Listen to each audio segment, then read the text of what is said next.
fellow travelers, welcome on in to the 135th level of the RPG Cave. I am one of your hosts, the level 199 human Dark Lord, Ryan Turford, and I am joined by the Dabbin, level 199 elf battle alchemist, Dr. Garret. How's it going, Garret? Good, man. Yeah, I always dab in the beginning of the episode, see if people catch it.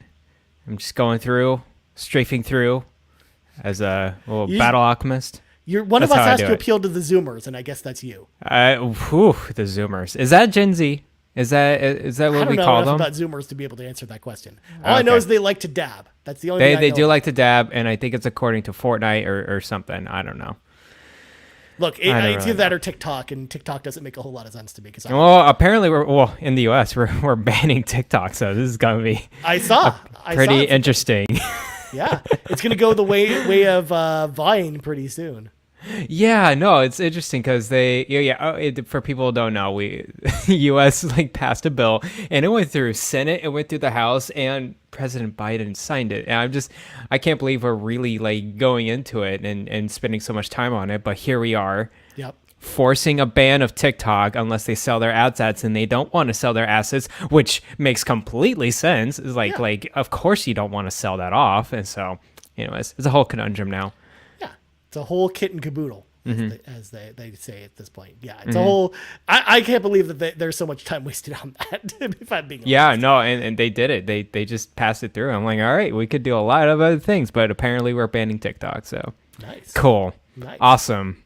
Well, anyways, Garret, I would normally throw to the clearing the dungeon, but you actually wrote 3 things on here. I did write 3 things. See, I remember this time. So I was here a little bit early too. I feel prepared this week, Ryan. I don't know. It's in my gut. All right, first thing, I just want to talk to you about this. Okay. Yesterday was pretty nice. I went to a sake tasting at a sake factory here near. There's one in Berkeley, so East Bay. There's about 4 or 5 of them in the U.S. apparently.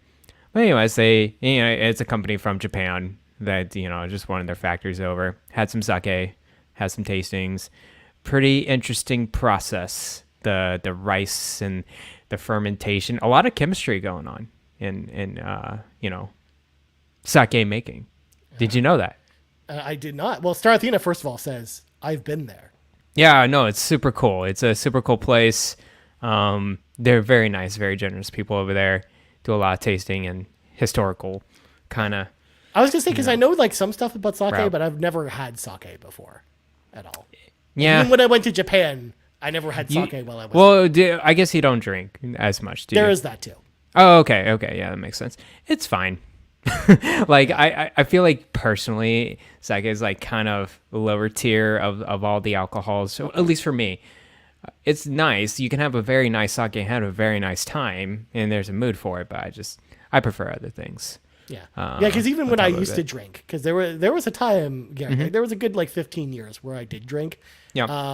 But sake, I guess, just never came along. I was never in a situation where I was drinking where sake was a thing to do. So you're right. I more was either beer or right. whiskey or rum or something like that more. Yeah. Oh, those are more common too. But anyways, I had some sake tasting. It was great. Number 2. I want to talk about Xbox reward points. I'm an Xbox nerd.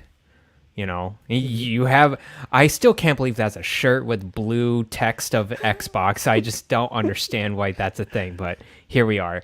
But Xbox reward points, I just got the 1,000 points for the month, which is pretty nice. You kind of have to do dailies of playing a Game Pass game, and then also having an achievement to maximize those dailies, and then the weeklies just come along with it. There's not specific quests anymore. You remember it used to you're gonna play this certain game and do this certain thing. It's just no, you're not gonna do that anymore. It's more just a daily grind. Well, they found people were cheating the system by pull me, where you would pull up the streaming app on your phone, the Xbox streaming app, and just load the streaming version of that said game for 30 seconds until the reward pops, and then you just immediately close the game. Right. And so, right now my thing is kind of logging into one of the Game Pass games, the one that has easy achievements, and kind of going through that. And right now, my game is Botany Manor. Ever heard of that game, Ryan? I have, because Fee and some other members of the team are currently playing it as well. Oh, yeah. No, it's a very nice, very cute puzzle game. Going through, making all the flowers and figuring out puzzles at the same time. Very generous with the achievements. So I really just do play enough until an achievement pops up and I just put it down. It's like, all right, I'll save it for the next day. And and I'm still going through it. It's pretty nice. It's a pretty good game. So nice. Yeah. I mean, I haven't been keeping up with the Xbox rewards ever since they made them worse. Like, yeah, they did make them worse. I fell off with them pretty quickly. I understand. In fact, I put more effort into getting my Jim Ryan bobblehead for my phone. Oh than my I goodness! Did for going to go get a lot of the Xbox rewards. Yes, Garrett, I have the Jim Ryan bobblehead on my phone. It's a thing. Wonderful. But yeah, I'm very close to getting 3-month Game Pass Ultimate subscription. Nice. Yeah. So it's there. It's like it's like 33,000 out of 35,000 points right now. So you're on the cusp. I'm on the cusp. Yeah. Whereas my Game Pass is actually running out in the middle of May. Finally, it's been I've had it going for a while now, and I think this is the time where I'm actually not going to renew it until something comes along that I'm excited about. I think it's getting to the point with all these people who used to, get a lot of Game Pass back in the day. You remember, we can get those 3-month subscriptions for like $25-$30, and now they kind of ran out. I mean, Donnie never lets us forget about it. Donnie never lets us forget about it. He has like at least 5 years out, so he's. I know it's more than that. Like I think he's got like 10 or 15 years. Yeah, he's saying. Well, he sold me one. Oh, okay. Yeah, he wanted some other things, but yeah, I'm wondering my Game Pass. So after this 3-month, I think I'm up until April next year. Okay. So I still got quite a bit of ways away, but you know what? I understand that too. Like if I got to the point, it's like, well, if I'm not playing a Game Pass game right this second, why do I need to keep in this kind of Game Pass network right now? No, and for full transparency, it's like, number one, I have it basically till like the 25th of May, so that'll still give me time to play Hellblade when it comes out. Yeah. Which is like the only game I'm really looking forward to and playing for the next while on it. But it's just like now, for full transparency, since I am on the PlayStation Drive, I am focusing a little bit more on playing games on PlayStation.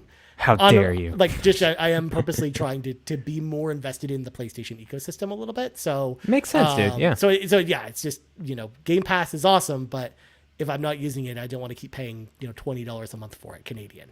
I totally understand.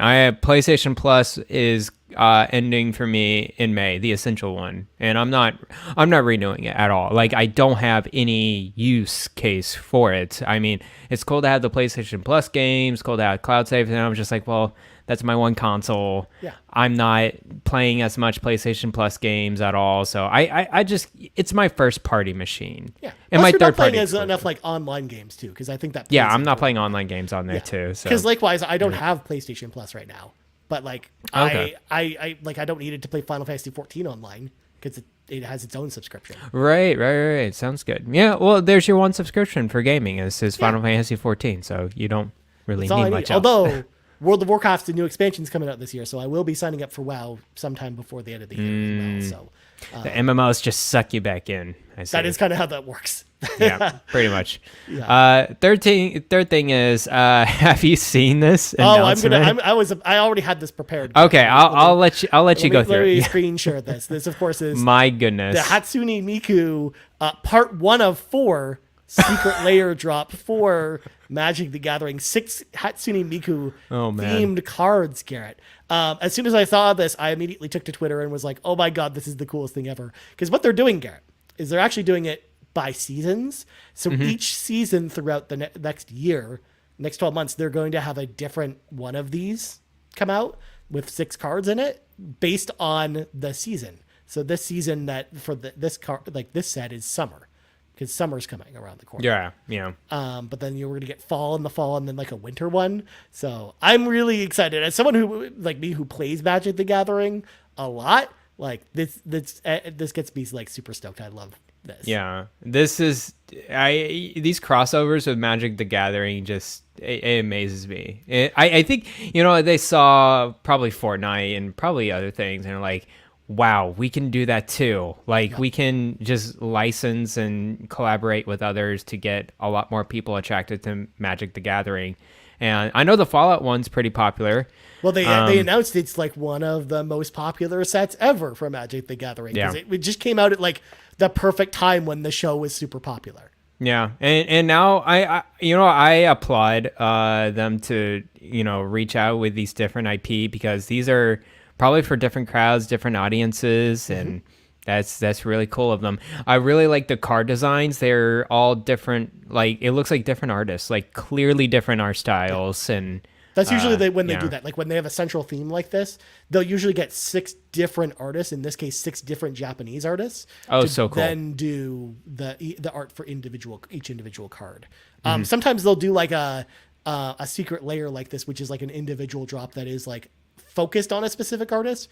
But generally, they have like a variety of artists do the art, which is super cool. Like there's actually like this one card which is of Liliana, who's like this necromancer, and she's like one of the main Magic characters, and it's done by the Final Fantasy artist.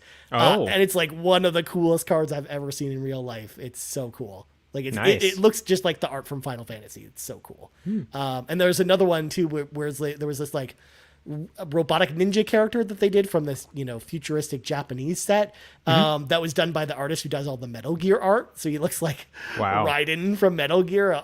It looks so cool. But cool. Yeah, well, there you go. Yeah, but I love Magic the Gathering. I think it's great. And there's actually an Assassin's Creed set coming out in a couple months, which is exciting, and then a big Final Fantasy set coming out next year, which I'm gonna buy all that stuff. If I had space, that would be a cool and money that I want to invest into. Yeah. That would be a cool thing to get into. I don't have the time, Oh, for sure. Yeah, like especially I would do this electronically though. Like get all the cards electronically. Yeah, exactly. Cool. Like a lot of them are either on Magic Online or Arena, and then I like to go play in person at my local card shop. But also play online like over Discord. You just have to put your camera at your cards and you play that way if you have got. That's kind of interesting. I wonder if I guess the other online Magic the Gathering, it's not PvP. Well, they are, but they're different games though, right? Well, Magic has like 30 or 40 different formats, and they all range from playing like on teams or playing against other players or having like there's a bunch of different variety. But, cool. Anyways, those are the 3 things. We should 13 minutes into the show. We should probably clear the dungeon, sure, so we can get to the raid boss as quickly as possible. Because I am as excited as you are, definitely, to talk about the SegaCD, because that's what's happening tonight, folks. That's what's happening. So, folks at home, if you want to support the show, there's a number of awesome ways you can do that. Number one, if you're watching the live stream right meow over at youtube.com/carpoolgaming, or if you're watching the video on demand later, don't forget to hit that like button, kick that subscribe button, and let us know in the comments below what you think about the SegaCD. We would love to hear from you, or just whatever you want to talk about. We would love to hear from you in the comments of this video. Also, if you're listening on audio feeds, don't forget to rate us if you're listening on Apple Podcasts or Spotify, or maybe leave us a nice Apple Podcast review, or just hitting that subscribe button certainly helps go a long way. Also, if you want one big podcast feed with the entire Carpool Gaming cinematic universe on it, head on over to our Patreon, patreon.com/carpoolgaming, like Patrice Mallette did, who upgraded to the gold member tier. So originally, Yay. Patrice, we mentioned him on last week's show in the shout out, because he got a shout out for doing the free trial. Yes. Now he's upgraded to being a full gold member. So cool. So shout out to Patrice. Is that an official PlayStation podcast? It's one of 2. One of 2. There we go. Yeah. Look, we own like 2 of the 3 slots. That's just how that works. It's fine. Of course. It's fine. And then, of course, our website, carpoolgaming.com, where you can get yourself an RPG Cave t-shirt or any of our other cool merch that we've got going on over there. Well, without further ado, Garrett, it's time to read from the sacred texts, because Garrett's Backlog adventure has rounded out another game. Of course, for those unfamiliar with Garrett's Backlog adventure, Garrett has tasked me with constantly providing him a new game that I tell him he has to play. and then we do like a big show about it, like this one here. So tonight we are going to, wrap up our discussion on Lunar, the Silver Star on the Sega CD, which Garrett played for the very first time. Yes. Now, I will also mention, if folks are not familiar with this game, I actually did a full playthrough of this game on this very YouTube channel during Extra Life 2021. It's actually just in the archives. Oh man, that's like years ago. Yeah. It's 2.5 years ago at this point, Garrett. But yeah. So I did like a full playthrough of this game. If people want to learn more about it, if what we talk about here, you want to learn more, I did like a whole thing where I played the whole game from start to finish. Was that like 9 hours or something like that? Like, it took me 16 hours to finish it. Oh my goodness. Because it was for Extra right. Life. So I did 2 12-hour streams. Right. And then I did like 9 hours of it the first day because I mixed in some Final Fantasy 14 to kind of break it up a little bit. Yeah. And then I finished it the second day. Cool. Yeah. Nice. So all that is on the YouTube channel if you are curious on learning more about this game. But Sean Capri is going to ask the first question, Garrett, before I even go to you and ask what you think about it. Sean Capri asks, I have a question. What is Lunar, the Silver Star anyways? Of course, Sean Capri doesn't know.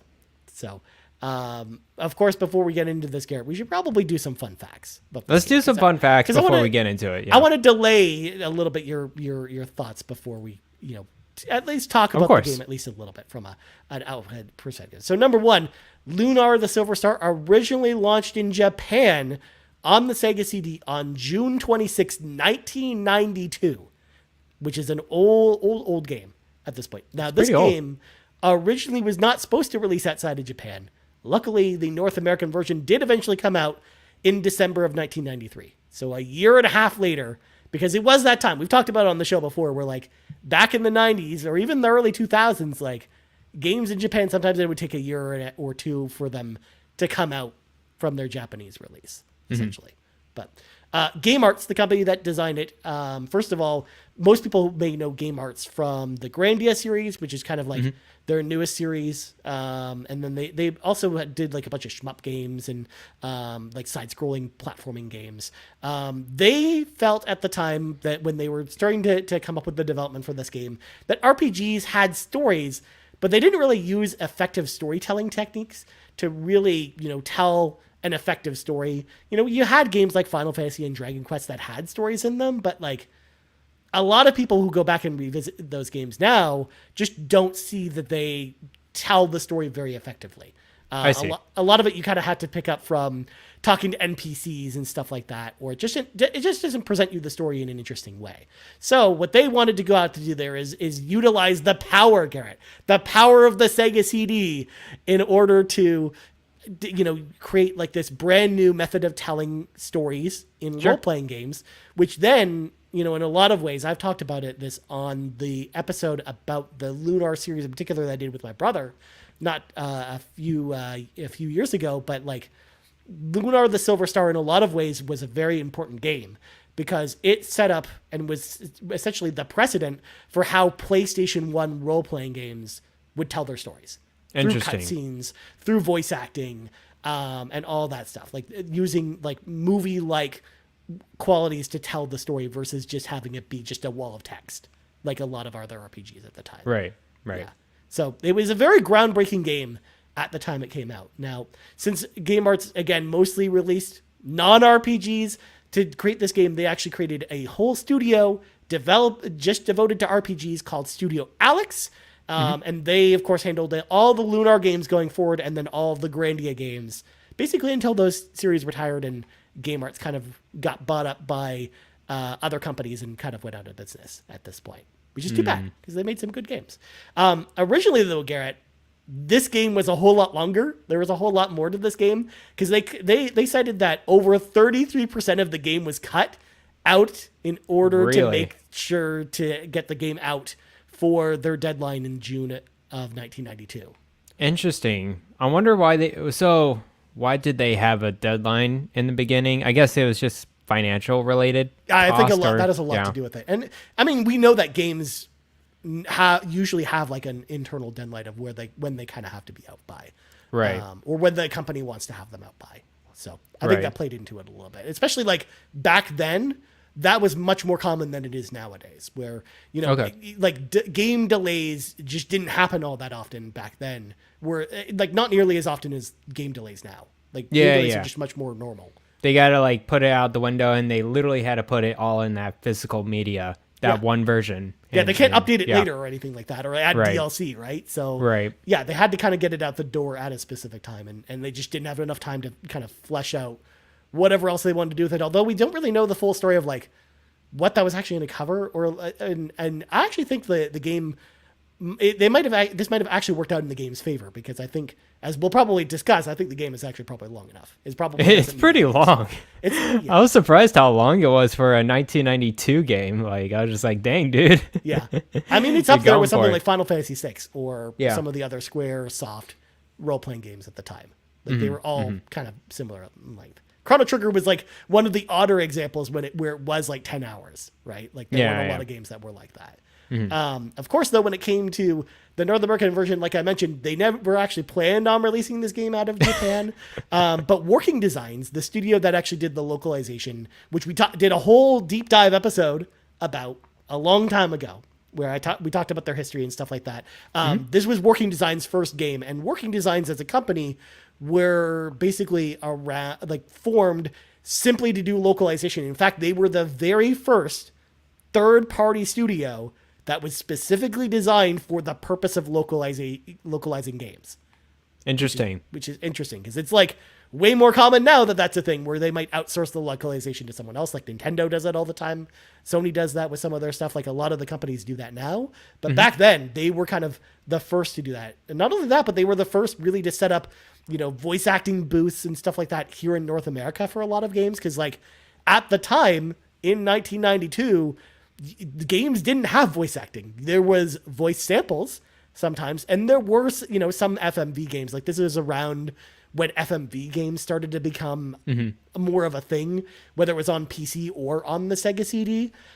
So, you had some acting that way, but like this was a very new thing at the time. And the company's founder, Victor Ireland, like he was someone that was a big fan of just playing import games, like games from Japan, because he knew, the language. So he would import games all the time to get new ideas. And when he imported a copy of Lunar from Japan, when that hit his desk, he just fell in love with the game. He said, we need to do this. We need to make this our first game that we publish here at Working Designs, and the first one that they went and did there. So the localization was a very quick process, because they went as quick as they could. It took 8 weeks to script everything out and program everything in, which has led to some things we'll probably talk about, because maybe the translation's not the best in this game. There's some. So yeah, and that part of that is just Working Designs, and just it was their first game. They learned from this experience, and they got much better with their localizations as kind of time went on. But this was their first game. But interestingly enough, Garrett, they actually added, like they worked with Studio Alex and collaborated with a little bit to add some mechanics to the game that worked in the Japanese version, like towards the end of the game, where you're basically saving Luna and you have to use Alex's heart so you don't get annihilated. That was a brand new thing in this version in the North American version of the game. Otherwise, you were basically rocking up that elevator and healing yourself and hoping you don't die. Oh my goodness. Yeah. That would have been terrible. Which, funnily enough, Garrett, back when I first played this game for the first time, I didn't know that was what you're supposed to do. So I thought I was supposed to just stash a bajillion healing items to then walk up that staircase and then not die. I had quite a bit of healing items, so initially I was doing that, and I'm like, this can't be it. This cannot be like how I finish or end this game. And so I looked that, mechanic up. It's like, oh, okay, I'll just play the harp and everything will be fine. But because they try to tell you in the dialogue a little bit, but they don't explicitly say that that's what you're supposed to do. Yeah, exactly. Yeah, there's some sort of melody. I don't know, something weird. You had to do something to trigger her memories. Was what oh my gosh! Like, how can I remember that? But. Well, I mean, it's just especially if you played it over a long period of time like you did, like it'd be tough. That kind of thing. So like those are kind of my fun facts about this. Of course, Lunar has a bajillion remakes and remasters. Of course, we have the Sega CD version here. This is the OG. There's also the PlayStation 1 complete version, the Silver Star Story Complete, where they added a bunch of stuff and changed the story around. And it's a version that I actually like less than the Sega CD version. Like, I think the combat plays a little bit better, and it's actually a little bit of an easier game to get into. But like some of the story changes they make are like either feel like fluff, or I'm not a big fan of them. Interesting. Okay. They also made a Game Boy Advance version called Lunar Legend, which again changed around the story a little bit, but mostly tweaked the gameplay. Like the combat is actually super easy in that version, and you can kind of just steamroll through it in a lot of ways. And then there was a PSP version as well, Silver Star Harmony is what it's called. And that version, I think, is also like a really good version. That's also the version that got ported to iOS and Android. So you can actually play this game on your phone today as well, if people want to actually play it. I didn't realize how many versions there were for this game. It's a game that people will actually really love. And it's a very niche title, but it's one that has like a very devout fan base. So, which is why it's actually really weird to me today that like, the company that owns this, the IP currently, Gung Ho Games, like they've done in surveys before whether or not, you want Lunar or Grandia or some of these other series to come back. And they put out a bunch of Grandia stuff, but they haven't done anything with Lunar other than the iOS version. But we did get like a new trademark re-up earlier this year. And then they actually promised more news about Lunar for later this year. So I actually think that these games are going to come back to maybe modern consoles sometime later this year, which would be exciting because I would want more people to play these, which would be super cool, especially too because they're not going to be the version you played, Garrett. They'll be like a more modern version with new and improved improvements, and I think it'll actually be like a good way to get new people in and experience this story. So now that I've yammered on about all the the history of Lunar and everything you need to know, Garrett. It's time, man. I'm excited to know what you thought about this experience. Just top level thoughts first, and then we'll go into some of the deeper stuff after. Yeah, sure. So as Ryan kind of introduced, Lunar is very akin to, it's a story driven party JRPG type of game. It's very similar to, I would say, a Dragon Quest or a Final Fantasy game. Yep. More than anything, like it's definitely following that format. And this was, other than Shining Force, the oldest RPG I played. Yep. Ever. Because the oldest I think you'd played before you would play those was the Pokemon games, right? Yeah, Pokemon games easily are the the next ones I would have played. I don't know what the next ones would be after that. But yeah, it shows its date for sure. Going through this game, you definitely, if you're a newer player going into these older RPGs, especially Lunar, I recommend anything and everything you can get online to try to get through this game. No, that was the first thing I told you as well. You kind of need a guide. In fact, I remember you DMing me on Discord being like, how the heck did you beat this game without a guide? Because I beat this game in 1993 with no guide. That's insane because you have to...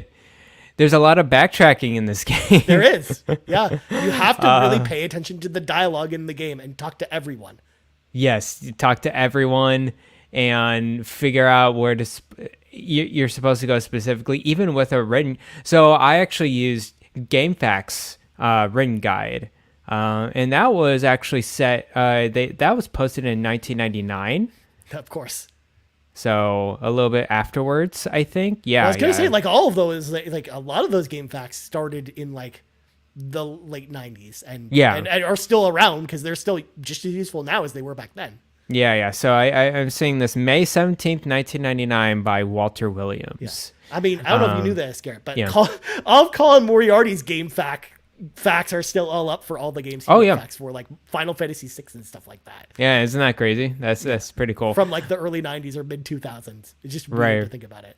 Right. So and this guy did a pretty good job going through Lunar.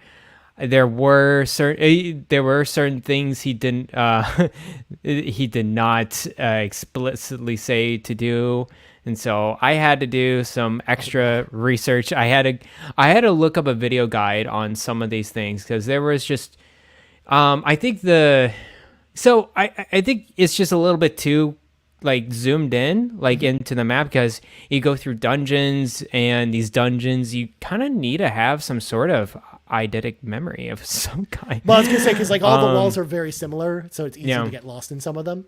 Like I told you. Yeah. It's it's of course the sign of the times, but at the same time, they were trying to trick you a lot. Yeah, there's that too. In the dungeon, it's like, oh yeah, you're gonna go through here. Oh, there's like it's a trap. It's a corner. There was one dungeon, I swear, Ryan. It was the second to last dungeon. It was like the one with the pipes. Oh yes, I know which one. Yeah, that one is like so brutal. Even if you know what to do. Even if you know what to do, this is a terrible. Because I was looking at there's another resource I found that had all the dungeon maps of Lunar, and that one I had to look for a solid 3 minutes. And I'm like, where am I supposed to go? I'm like, playing one of those maze, kind of puzzles. You're getting out the graph paper essentially and drawing it out, basically. I think, if I was playing this back, early 1990s, I would have done that. I would have put out some graph paper and draw, like literally, like square for square. Where are these pipes? Where is my character? So, okay, yeah, that's one thing. And of course, that's just, it was the sign of the times, of course. And then backtracking, that's another thing. Yep. But, okay, so other than, relying on guides and videos and everything like that, I think, overall the story is pretty good. The way it tells, I could tell they were really trying to make a compelling like story throughout from beginning to end, how you're becoming this dragon master and becoming the hero of this whole story. And there's some good twists along the way too. Like that was one of the things I liked about the story even at the time. Like the first, like the reveal of who the magic emperor was for the first time, it like blew 10-year-old Ryan's mind at the time. I was like, oh my God, really? Yeah, I bet. Yeah, the emperor, and then Galleon and his transformation had some sort of backstory to it and some motivation. And then like just going back to previous characters, it was funny how there was just some characters that would just join you and just leave. Yeah, that is very common, especially because the starting party you have, both of those characters leave very early in the game. And they legit leave. Yeah, although that is actually something they changed in the PlayStation version, because Luna stays with you for actually a big majority of the story, like half the game. She's interesting. Yeah. And so in this one, it's just like, okay, these two characters leave. You got, I think, you eventually get your main party. Like you do get your like 4 or 5 characters that are like this is your party that goes with you and stuff like that. I think, even though I didn't have like maps totally with the open world, I think it was small enough and I traversed enough that I did an okay job. I had some trouble figuring out healing, but I think once I figured out healing and then really when I got that staff, Ryan, the dragon staff. Yep. I think instantly when I got that item, I was like, okay, this game's easy now. Yep. Because I could just go back to a healing place and go back to a dungeon or whatever. Yeah. It was pretty straightforward there. Your party gets like very powerful towards the end of the game.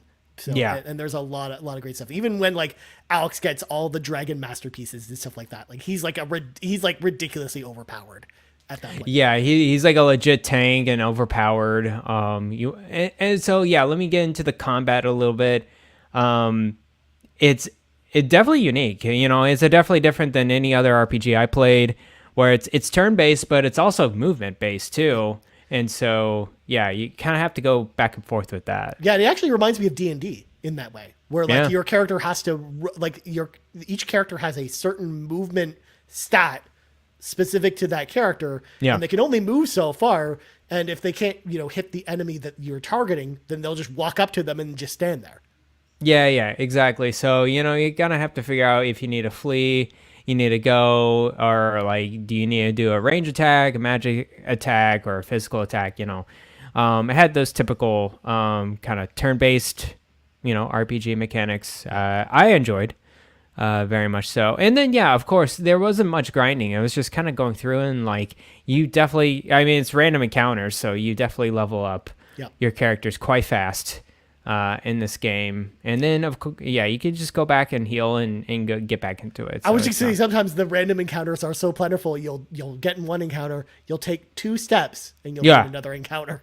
No joke. I roll my eyes when I see that. I'm like, oh my gosh, are you serious? Yeah, sometimes it gets really bad with the random encounters, but that was a very common thing with games that came out in this era. Because and it does it on purpose. To your point, Garrett, to make sure you don't have to grind towards the end of the game. Yeah, no, the end of the game, there was just one enemy I was having trouble with, and it wasn't even the boss or even the final area. It was the second to last area. There was this specific dragon tank.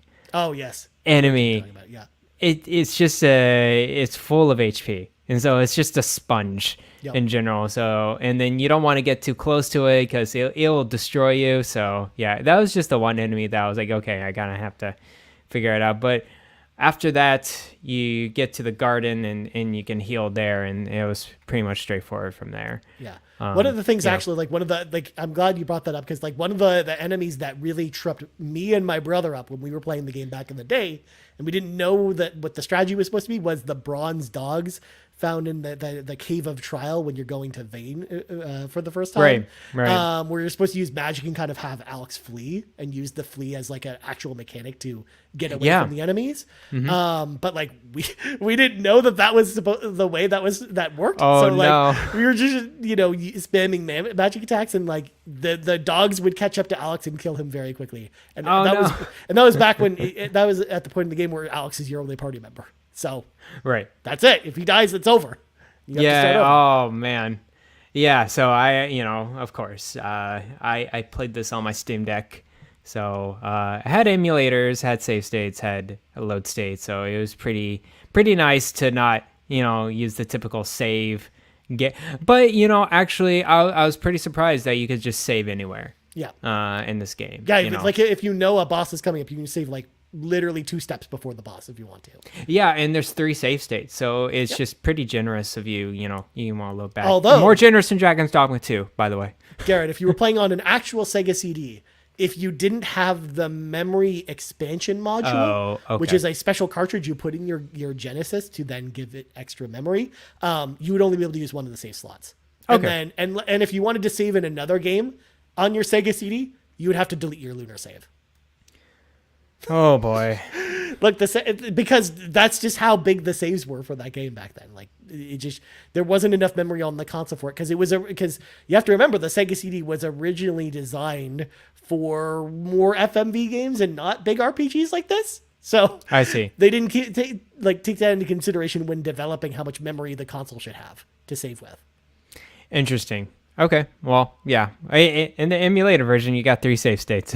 Yeah, exactly. Or if you're playing nowadays with an actual Genesis, if you have an EverDrive, it acts as that same cartridge. Because if you want to actually buy the memory cartridge now, it's like stupidly expensive. Oh, got it. And it's it handles that by itself. Yeah. But yeah, dude, like I was very surprised. Being in 1992, the cutscenes were pretty cool. Yeah. It's a pixel 2D art style. It has some actual voice acting lines. And I mean, they weren't like fully animated, but there were like animations with some of the characters, like the characters were moving, and it told the story really well. Because like that's something that blew my mind back then. Because like I said, like in 1992 or 1993, when I played this, like games didn't have cutscenes or voice acting. Like the closest we had to it were like the cutscenes in at the beginning of like a Mega Man game to set up the game, or like Ninja Gaiden or something like that. But like RPGs didn't have cutscenes to tell the story mid game. Like it was always something at the beginning of the game. Right. So I would say to anyone, if I recommend anyone, I don't know if you recommend other versions, but for the Sega CD one, definitely have a guide. Yep. Definitely have dungeon maps Like you definitely need maps for. Actually, I got by like the first half of the game without maps, without dungeon maps. It was actually okay. It was really the last half when I saw some of these rooms. I'm just like, you got to be kidding me. Like, how am I supposed to remember that? Yep. So yeah, that's why I pulled up the map, and there was no shame in it. There was just a few things. It was hard to trigger. Maybe if I paid closer attention to dialogue or whatever, I would have figured it out. But yeah, there's some middle of the road stuff in the game. I didn't really. It was pretty ambiguous. I think it was the one with like you have the hot air balloon. Yep. You have to crash it, and then that's how you get to the Red Dragon Cave or something like that. Yep. That whole middle part was very ambiguous because you had to go like 2 or 3 towns, backtrack to one, and figure that out. I was gonna say that was one area that really tripped me up back in the day when playing it. For the first time, as well, was where it was like you had to go back and revisit a bunch of different places, and it was just hard to figure out what you needed to specifically do there. And then so let's get to the localization of it. Man, here we go. My God, what a heaping! It's just a trash fire, Ryan. Look, it's it mentions Haagen-Dazs. That poor woman just wants Haagen-Dazs, Garrett. Hold on, I took some pictures. Let me grab my phone real quick. Oh God, I'll be back 10 seconds. All right. Okay. Garrett, while Garrett comes back, I'll regale the listeners more about the localization. So, of course, Working Designs, they wanted to add a whole bunch of, Americana to the game because they wanted to have references to things that Americans would recognize. So they decided to add a whole bunch of like references to 90s commercials or 90s products and stuff like that. Like, how many licks does it take to get to the center I saw that one. Yeah, Tootsie Pop. Yeah. Yeah. Hold on. There's one. There's the Haagen-Dazs one. Yeah. You wouldn't happen to have some Haagen-Dazs with you, perchance. This was on the last. This is the last dungeon. Yeah. Literally the last dungeon. One just apparently this villain just steal all the girls all around the area, and one of the girls was just saying if you have Haagen-Dazs, and just says she was locked in Galleon's tower. She needed her ice cream, man. Yeah, that freak Galleon is at total health now. He won't allow it. I'm in like total sugar withdrawal. Look, that's quality role playing right there. Yeah. Quality role playing. Yeah. Let's see if I want to find it. Yeah, sometimes there was just like there was like a female villain in here, and there was this I forgot this guy's name. He's like the big head commander guy, I don't know, with a beret and a beard. Lake? Yeah, Lake. And she's I guess they're like fighting whatever and like distracting him, holding him off, and he's like, too bad she's so cute. Yep. With Xenobabes, the character that is hardly wearing any clothes. Yeah, exactly. That's Xenobabes. Yeah. Yeah, in the remake of that game, Garrett, she has 2 different sisters, and they also don't like to wear clothes either. It's very weird. Dannohh. Okay. And then what the little dragon says, "Holy buffalo wings, talk about a plot twist." Yep. Null has a bunch of cheeky lines. That's Cork kind of does the same thing too. When he's like, when you ask him at the beginning of the game for the dragon diamond, he's like, "Well, don't you guys know that this is actually made out of never mind. I'll just give you it. It's fine." Oh my gosh. Yeah. One of the girl companions says, "Besides, you're kind of cute when you're wet." When you're jumping into the water or something like that in the middle of the game. Yeah. One of my favorites was at the end of the game when you're at like the final section to save Luna, when you're talking to each of your party members before you make the final ascent. You talk to Kyle, and Kyle is just like, "Man, well, you should go talk to her, but like, that's not what I would do, but this is just what the game has programmed me to say to you." Oh my God. and then he goes on to say, if it was me, I would actually just walk up and slap her. And she's like, "Oh my God. Like, what is this? What am I reading here?" Right. This was one of those games where you talk to an NPC again and they have different dialogue with it, which was super interesting to go through. Here's one of course, with the Thieves Town. "I take you over my knee and gloss your butt with leather." Wow. Yep. that was the only other one that I think I took pictures of. Needless to say, Lunar. Yeah. the localization for the original game is interesting. To the point, Garrett, where people actually made fan translations from the Japanese version. Oh, wow. And then created like unworking designs versions of a version of the game to basically you could patch in and play like the original translation versus the working designs one. Interesting. The Haagen-Dazs really got to me. I'm just like, are you serious? I'm about to beat this ultra powerful wizard, magic being thing, and you're talking about Haagen-Dazs. This is Look, he was a nice dude though. Galleon had like a, there's like total health nut. He had like a soft spot to him. Like you see like the garden that he tends to, with the fairies, and he's not actually like, because if you read more into it, he's actually not that bad of a guy. He's just misguided a little bit, and he's trying to take over the world, but he's doing it for the wrong reasons. But he's actually not like that bad of a guy. In fact, in the remake, they dive even further into his backstory, and he actually is like much more of a sympathetic character in like the remastered version of that game. I see. Yeah, you don't hear much about Galleon in this game, although he just seems more like this super big boss villain thing. And of course, as you said, there's a garden. Like you tend to like he has and tends to, but also has this huge made up city town just for him to obey him and to get all the stuff from the mine. And he also rides around in a giant tank that has a big, castle on top of it with cannons on it. Just no joke. That basically has like the Death Star laser on it. He uses it to blow up a city. So yeah, pretty much. Yeah. And then I love the animations at the end. The transformation of him is probably one of the most actually graphic type of animation. I actually think like the voice actor who does Galleon like actually really sells that character, especially during that scene. Like I think he like really sells like the evilness during the transformation, even though the transformation, like the thing he transforms into looks like some big bug from the Guyver or something like that, or like a Japanese TV show or something. Right. But still, I loved that whole sequence. I thought it was really cool. Mm-hmm. And then other things with this game, item management. There's always item management in these RPGs, so just get used to it. So there was a lot of times in the Game Facts guide, they tell you right before a character leaves, like, get all of their equipment, or else, like, just get all of their equipment and don't lose all of it and just sell it or something like that. It was funny because it was Lake. He had the whip. Yep. And then you find another ultra powerful whip for him. And then you never get him back in the game, and it sucks. I loved him. Well, he's stupidly powerful though for a reason. That's true.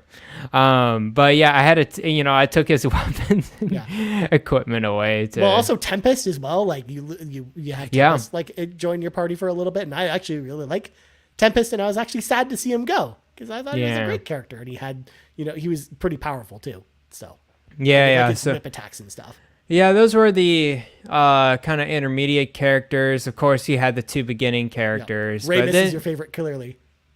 The Boy Scout. Jesus. The greedy the guy boy. Who just cares about money. He's just like, I'm just in it to get this diamond and open my own shop.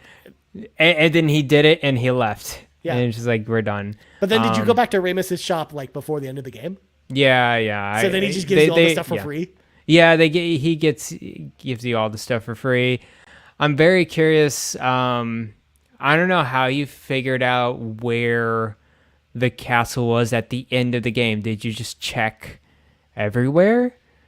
Or was some dialogue? I was gonna say, I'm pretty sure there's a line of dialogue that says it was by Meribia. I see. Okay, so there was some dialogue hidden in there that helped you out. But yeah, I wouldn't be able to figure that. I was like, okay, yeah, you go all the way back to Meribia. I'm like, what the heck? How would you figure that out? Yeah. Like that type of thing. Well, because like when you watch even from that, like I kind of had inferred even before seeing that dialogue, like where the fortress is positioned, it's by Vane, so it has to be in that area somewhere. So like even if I didn't know it was in Meribia, I would know to check in the towns around where Vane was. Well, is there a world map that you saw? There is no world map in this game, but okay. Bad. But you just think of like beginning villages or beginning towns or whatever. Yeah.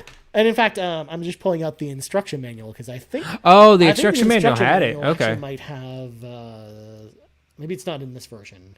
Okay. Oh, no, here it's got the world map in the instruction. Oh, that's so cool. Yeah, okay. It's in black and white, but. No, that's still really cool. Yeah, I never saw a world map. Yeah. Of the cities or anything. Yeah, it was like just that, back in the day when like you got a lot of these role playing games. They came with physical maps. In fact, Garrett, this might have been helpful to you because in the instruction manual, it also has all the characters' spells. Oh my gosh. That would have been so that's the one terrible negative about this game. It does not tell you the effect of the spells, and it does not tell you the effect of the items at all. And I'm just just have to figure out what bye air does when you use it. Apparently the strongest spell for Mia or something like that, right? Bye air. Yep. Which just instantly kills low level enemies. That's all it does. Yeah, and then Alex was pretty much the most powerful OP character ever with his dragon spells and his dragon armor and weapons. So yeah, Kyle was like the second most powerful one, I think, too, because like he's very strong and he very tanky. He beats the enemies down really well. And then Jessica was a character I didn't expect to be as like powerful as she actually ended up being, especially towards the end of the game. Yeah, Jessica was fine. She had a pretty strong weapon to choose, but she also had some good spells with her. And of course, she was the healer. Yeah, exactly. And Mia was pretty strong with the other spells other than bye air. Yeah, she kind of has diminishing returns because she's a character that is great when you get her. But like by the end of the game, like her spells don't really level along with her, so she just is one of the weaker members of the party. Same with Nash. They kind of fall into the same. Nash was rough. Yeah, Nash was pretty rough at the end. I had his last spell like in the middle, like really like 70% into the game. I'm like, dude, you're at your last spell. Wow. With Nash, actually, what I found was it was usually by the end of the game, if your party's strong enough, like if he's leveled enough, it's actually better to just equip him with the most powerful bow you can find, and then have him just attack from range with the bow rather than using his spells. Yeah, that's what I did normally. But then it got to the point where there were some monsters that didn't, like, it was like 1 HP. Like, there was nothing going on with his bows, so I had to throw in some. Yeah, his Thunder Thrust was fine. Yeah. That's a spell. No, name. like I said, it gets out leveled very quickly. Like it just doesn't get there. But Garrett, now I was reminded when I opened up the SegaCD box. I don't know if you knew this about the game, but Working Designs wanted to make this game even more collectible. So what they did is that this disc art that's on the game, there's 8 different versions of this disc art. Wow. That are dependent on what they wanted you to do was go and buy the game eight different times to get the different disc art, but you wouldn't actually know what disc art was there until you actually opened the packaging. So it's one of those things where there's just a whole bunch of them, and they did the same thing for the sequel, but they did like 10 different disc arts for them. That's crazy. How many discs are there for Sega CD? One. Okay. One disc. The Lunar 2 is 2 discs. But, I see. The first one's only 1 disc. Other than that though, this packaging is like really awesome. Like I really love the design. Yeah, it's a really nice packaging going on. It's all embossed and everything too. It's really nice. But, yeah, Working Designs is always really good with packaging. Like I talked about it before on the show, but like even with the remastered version, there's a whole bunch of stuff in here, including like a making of like movie and stuff like that. Oh, cool. Yeah. So get a guide. I have a video guide on hand because there's definitely some stuff that just didn't trigger. I just had to go back and just like I think it was just like talking to one person. Yeah. Sometimes it's just a matter of that. And then have some dungeon maps available to you because those are the 3 big things to get you through this game. Yep. Scot-free, but yeah, it wasn't a difficult game. I wouldn't say it's really difficult. Yep. it's a typical game. You just need some outside resources to Yeah, get once you by. know what you're doing, it's actually not that difficult of a game. Like it's that's exactly the type of game where, like, because I know it so well from playing it without a guide, Garrett, and actually I've replayed this game like 12 different times. Yeah. Growing up, like I basically know what to do off the top of my head.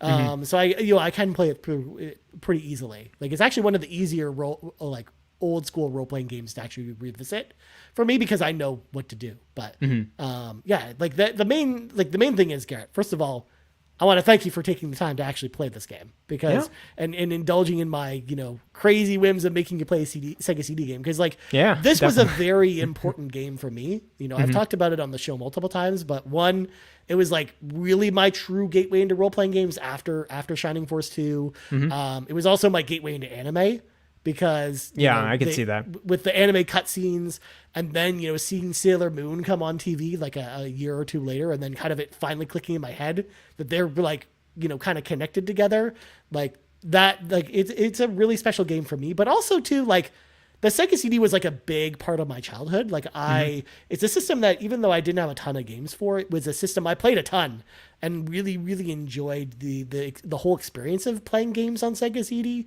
So I just wanted to at least pass along, that, pilgrimage of you actually playing a game on Sega CD and seeing what that experience was actually like. It was definitely an experience, and I probably, I you know me, I think I would prefer a Shining Force game over this type of game. Yeah. But you'll get that at some point. Yeah. Shining Force 2 course. is sitting right up there, and it'll happen at some point. Sounds good. I love the tactical games, of course. And I think, those games, you don't really, you'll need a guide in order to like kind of progress, but then you just go to the next stage. Yeah. You just like, oh, okay, here's the next stage. Here you go. Play the game. Whereas this one, it's more like, okay, where do you kind of go? Where do you need to go? So, but yeah, it was not a complicated game, any stretch. It was just very particular. And then, as you said, dialogue. Lots of dialogue in this game. Exactly. Yeah.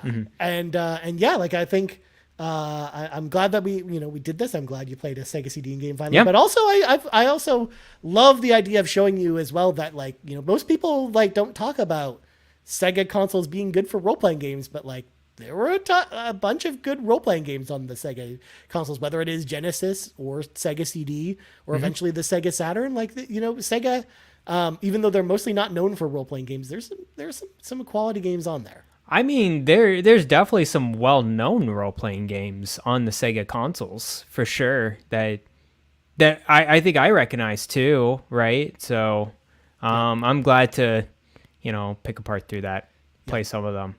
Yeah, exactly. Cool. Well, Garrett, it is now that time.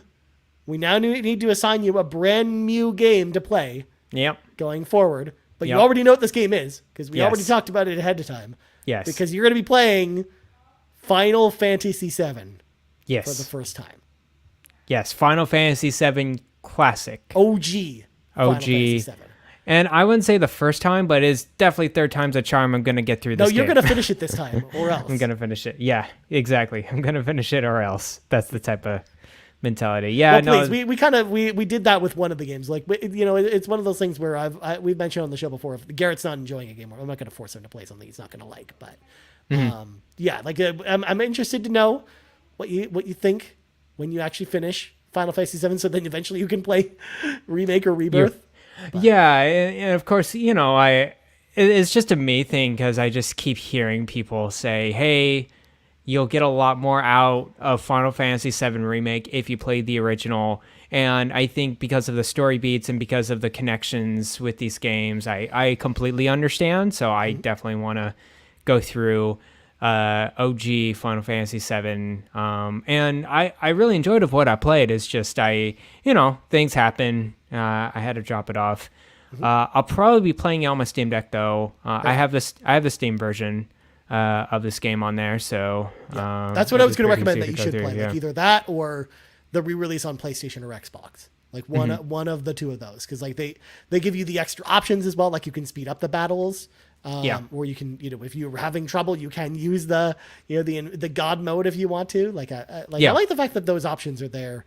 if the combat isn't really your jam, or if you want to get all the limit breaks for some of the characters, then you have to, grind battles quite a bit. So fast forward really helps. Yeah, that makes sense. So, I'm very excited for this game. Yeah, I'm excited to Can't hear wait. what you think, and we will be talking about it on a future episode. And also, going back to what we were talking about before, whether or not you had to play it, whether playing, the new Final Fantasy VII games. I will say that I didn't realize it till this week, but Matt, aka Nakachaka on the PlayStation Drive, he mentioned that he's playing, like he hasn't played OG Final Fantasy VII. Interesting. But he's playing the remake and Rebirth, and he loves those games. So, Yeah, I know that. Yeah. So I do think you can enjoy them without it. But I'm telling you from someone who has played it, you even as much as he's enjoying it, you will actually appreciate and enjoy it more if you played the original game first. Yes, that's what I hear. And so I'm totally fine going through. I enjoyed what I played of the OG Final Fantasy VII from what I played. I gotta go, go through the finish line. I made it to at least, as I mentioned before, I think the Sea Serpent and Midgard. I went out of Midgard on my last playthrough. So, I'm fine going back. I was just gonna say, I remember you telling me you thought you had to fight the serpent. Yeah, I had to fight. You kept struggling with it, and I'm like, you don't have to fight the serpent. It's like, dang it. Okay, got it. I was gonna say, don't be afraid to use a guide for that game too, because that game can be a bit tricky with some stuff, because it still has a little bit of that old school design mentality with some of its, trigger points and stuff like that, where you need to talk to specific characters to progress the story, or you need to, they'll tell you something, and if you're not paying attention, like the fact that you have to go catch a chocobo to then cross the lake, then you might totally miss that and not know what to do. Got it. Yeah. And I think I'll do like a spoiler free guide. I want to, because I know there's missable stuff too in this game. I want to at least see if I could get and try. Oh yeah, there's a whole grind for like some of the big summons or some of the big weapons and stuff like that, like that you totally can miss if you don't know what to do. Mm-hmm. Cool. Sounds good. Well, Garrett, let's party up. Let's bring in our final two questions of the week. First one is from CrocoKyle, who said, recently I tried out Dragon's Dogma 2 after renting it from my local library. Shout out to local libraries. But I bounced off of it mostly because it felt like it lacked a lot of quality of life standards in 2024, like target lock-on, fast travel, etc. Are there any quality of life features that will make you put down a game if they are not present? Love y'all. You make my week even better. So this is an interesting question. First off, CrocoKyle, if a game does not have the ability to invert your camera controls, oh my God, I'm not playing it. I'm not. You're one of those. Of course. You're with Sean Capri on this. Man, no. I can't play games if they're not inverted, Garrett, because that's just how my brain works. You guys you're going to be an extinct species soon. This is just what happens when you play Star Wars Jedi Knight competitively, and that game only has inverted controls, and it's so drilled into my brain from spending thousands of hours playing that game competitively that I can't play games any other way. So. Oh wow! I think I learned something new every time. What? I guess I'm talking with you. Did I talk about that before? I used to. I'm sure you did. I was like, at some point. I was at one point the fourth best person in the world at that game. Oh my goodness! The Star Wars Jedi Knight. Yeah, Star Wars Dark Forces 2 Jedi Knight. Oh my goodness! Because on the Microsoft Gaming Zone, which was kind of like Xbox Live before Xbox Live happened, they had this whole leaderboard there, and I was number 4. Wow. Is it a scoring? Like you did a PvP scoring type of deal, or? Well, it's like match win percentage and stuff. Oh, I see. Yeah. Got it. Yeah. Wow. Yeah. All right. And inverted controls. I was very good at that game, but yeah, I have to play with inverted control. That's why. Like I think that's drilled into my brain. But yeah, so that's like the big one for me. Like Honkai Star Rail, Garrett came out last year, and when it initially released, there was no inverted controls. So I couldn't play it. So that was a deal breaker for you. Wow. 100%. I put it down until they added it. Wow. Okay. Yeah. Interesting. So is that the one thing that'll make you put down? That's one. Another one is like if there's complicated maps or dungeons, if there's no mini map or map of some kind, like Starfield, I'm putting your game down. Okay. That's the other big one for me. If there's like, Kind of like what you described, what you found out with Lunar, where there's no maps in the game, because how annoying that is actually to go through. Like, yeah, it's like games with like deep dungeons and stuff need maps of some kind, even if it's just a mini map to kind of show like what direction you're walking. Yeah, I think for me, Starfield kind of gets away with it for just in my head, just because of the quest and pointer driven stuff that I'm actually okay doing that, but I understand you need mini maps. Because there was this like quest I went through, Garrett, where there is this dungeon you go to as part of the quest line that's in this like cavern system. Yeah, the cavern system's like, terrible. There were stairs up and down and stuff like that, but without a map and it all looking the same. Like I got lost in that place for like 2 hours. Oh yeah, how to find my way out. Makes sense. Yeah, so I think maps is a big one for me too. Actually, it's funny, in Skyrim, I didn't even know there were smaller mini maps till way later. Yep. Like I was probably 40 or 50 hours in. I'm like, wait, you could just open the map inside the dungeon. That's kind of cool. And it's just, you're just not missing anything in the dungeon too, which is pretty nice. But yeah, I understand that with Starfield with mini maps. For me, I think I'm on the same mentality with him with Dragon's Dogma 2. It's the lock on. I wish there was lock on. I think it would lend itself better if it had some sort of lock on system, because sometimes your characters just really just go out of whack targeting the monsters. You feel like you're hitting like just to the side of them or something like that.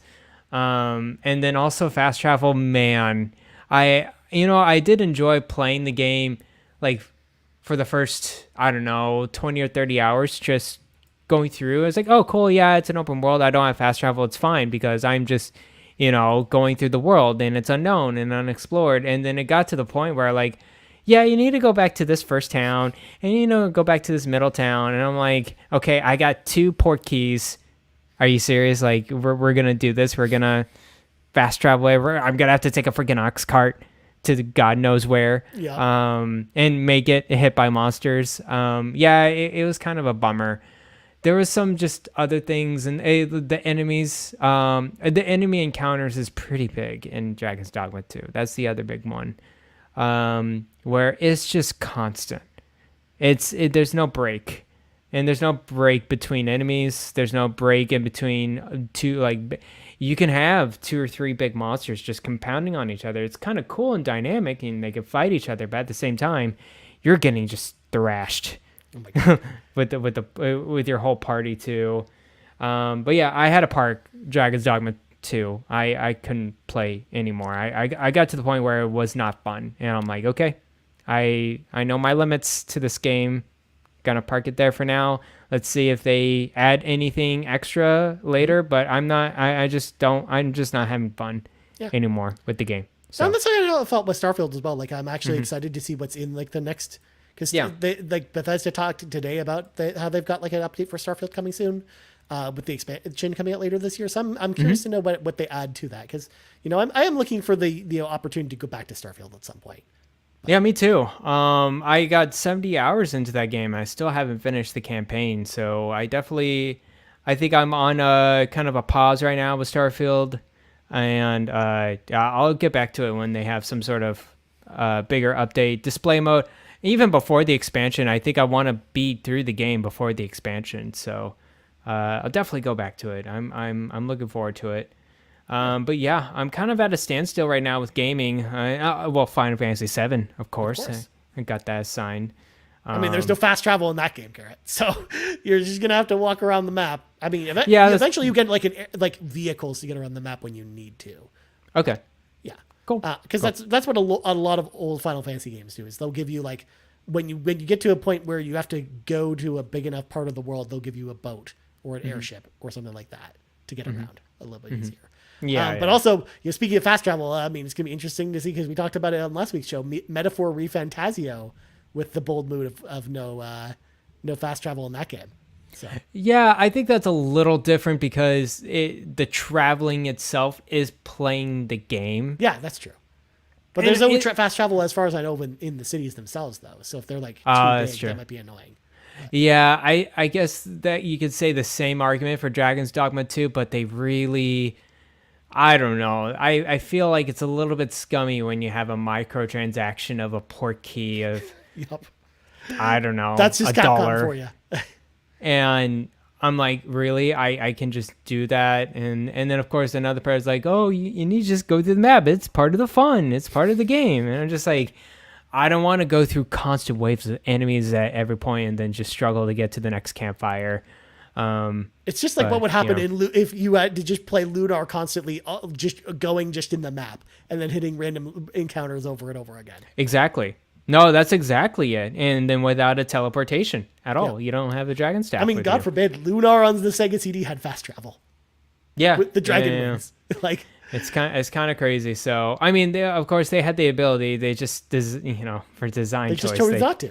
they just chose not to. Yeah, fast travel's a big one for me, man. And I think I like a little bit more structure in my open world. I just like, like just give me just something, just a check mark, a checkbox, a question mark. It's fine to put these things. You don't have to be overbearing like in Assassin's Creed, but just enough to have some points of interest. Give me some sort of direction. And I think I'm fine with Starfield because it does give me direction. It gives me quests to do. It gives me a, kind of a point traveling system.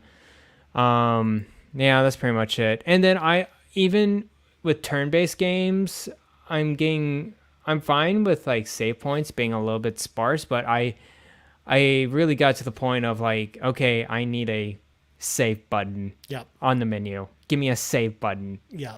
Like if there are save points in the game and they're like too far away from each other, it's a big pet peeve of mine. Yeah. Yeah. Yeah. Also, I just thought of it, Garrett, with your example about fast travel, because like that's one of those things that always gets me when I go back to World of Warcraft after playing Final Fantasy 14 for a while, because Final Fantasy 14 has like one of the best fast travel systems in any video game. It costs your character in-game gold to use it, but there's fast travel points in like every major location you'd ever want to go to in that game. Whereas World of Warcraft, there is no fast travel. So, it's a giant world. Yeah, because you have a flying mount and people just fly everywhere. Yeah. But I mean, you've got flying mounts in Final Fantasy 14, but you don't need to fly everywhere in that game. Yeah, that's true. It's just faster not to do that. So it's just, that gets me every time. What's that playing? Oh, Fallout 76. Pretty good fast travel system. Nice. No joke. It used to be terrible because it cost a lot of caps, but now it just costs like 1 or 2 caps. Okay. And it's just like, all right, yeah, I'm just going through. Nice. Playing the open world. Last question of the week comes to us from Tim Paullin, which is definitely a Garrett question, of course. Question for the old folks home section. I have never played a Final Fantasy game. Which Final Fantasy game should I start with? Also, how can there actually be 16 Final Fantasy titles? There's way more than that, Tim Paullin. Final is in the name. Because, yes, there's only 16 numbered Final Fantasy games, but then that's not counting 13, 2, and 3, 10, 2, all the spin-off games, the music games. There's like 50 of them. Yeah, I think there's actually more than 50. I think there's close to 100 Final Fantasy games at this point. So, yeah. So Garrett, where should people start with Final Fantasy? Oh, number 1, Final Fantasy 1. Of course, everyone knows that. Oh, of course. Of course. What was I thinking? It's a Final Fantasy. You got to start with the first one in order to, it's chronological. Everything is connected. All the characters are connected together. They're all named Sid. They're not all named Sid. There's one character named Sid in every game, but they're not all named Sid. And from NES to PS5, they're all connected. They all got chocobos in them, so they're all connected. Yeah, they all got chocobos. I say Final Fantasy 16 because that's the one Final Fantasy, the numbered Final Fantasy game I played and finished. So yeah. There you go. I would say, Tim, it just depends on what type of game you like. Because one of the nice things about the Final Fantasy series is there's a bunch of different gameplay styles for different people. So I think like who you're actually going to ask will just depend on what style of game you like. For example, if you're really into turn-based Final Fantasy or just turn-based role-playing games, then I would say like Final Fantasy 7 or Final Fantasy 9 are great places to start. Because I think the turn-based nature of those games are on point. They're fantastic. And I think probably the strongest turn-based games in the series. Also, Final Fantasy VI is really good on the Super Nintendo as well. But I know not everyone has access to the Super Nintendo and a copy of Final Fantasy VI. Well, I mean, it's a pixel remaster. There's that too. Yeah. There's that too.